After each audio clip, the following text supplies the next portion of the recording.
Inevitably, as a general election approaches, we talk about change. We're faced with political parties who say what they will do differently, and we certainly need change. I think it's just worth reminding ourselves, though, that after every general election, there's probably as much continuity as there is change. And it's getting that balance right that is so important for those who are actually delivering education in our schools.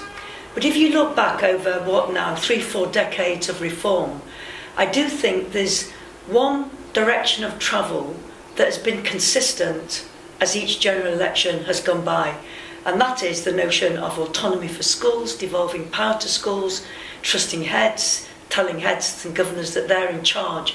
Whichever political party you come from, there's been that shared belief that the days of centralised power of the local authority, no comment about centralised power of the government here, but centralised power of the local authority is gone, and it's schools who should make the decisions. Now, I think that's a good thing. I think it's a good thing that schools control their own money. I think it's a good thing that heads and teachers feel as though they are allowed to exercise their professional judgment.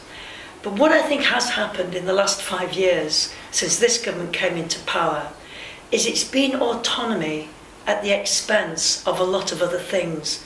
And we've made a mistake with that, and I think we're reaping the consequences at this point in time, and it's certainly be high on my list of trying to make sure that the next government does something about it. And it takes two forms, really. Look, I think that schools need to be independent, and I think they need to be autonomous. But autonomy and independence by itself is not enough. And I don't know a successful school that proudly stands by itself and doesn't talk about its partnerships, about how it collaborates, about how it learns from others. But what we've seen under this government is a rapid and fierce move to making schools stand by themselves. You know, the answer's in the words standalone academies. They ought to be ruled out of the education lexicon. Stand-alone academies. What does that tell you? It actually tells you that what we're saying to schools is, it's up to you, you're by yourself, you're alone, you stand alone without support, without an obligation to other people or anything like that. And I just don't think that that's the way our education system should go. Just one or two things. It's not just about collaboration and what you learn from each other's. It's not just about your obligation as an educator to share your good practice with others. It's somehow at the heart of it that although every school needs to do as well as it can and strive to be the best it can be, it shouldn't be at the expense of children in neighbouring schools. We owe that to children. No one goes into teaching to damage other children so that your own can actually progress. And in this notion of standalone academy, let the market rule, competing against each other, we've lost that sense of we're in this business, yes, mostly for the children in our school, thank goodness for the children, they need us to be on their side, but we have a shared responsibility for other children as well. And I see too many examples of schools furthering their own progress at the expense of others. Second in this, really, is this notion of an education system. I believe in autonomous schools, but I believe in an education system as well. And I think the Tories don't. I think autonomy rules the roost as far as the Tories are concerned. And they've lost the notion of collegiality of an education system. I know in the old days, the glue that held us together was local authorities, and that didn't work in some cases. It was very successful in others. But we've moved on, and no one's about recreating a system that has gone. But what we do need is some glue in that system.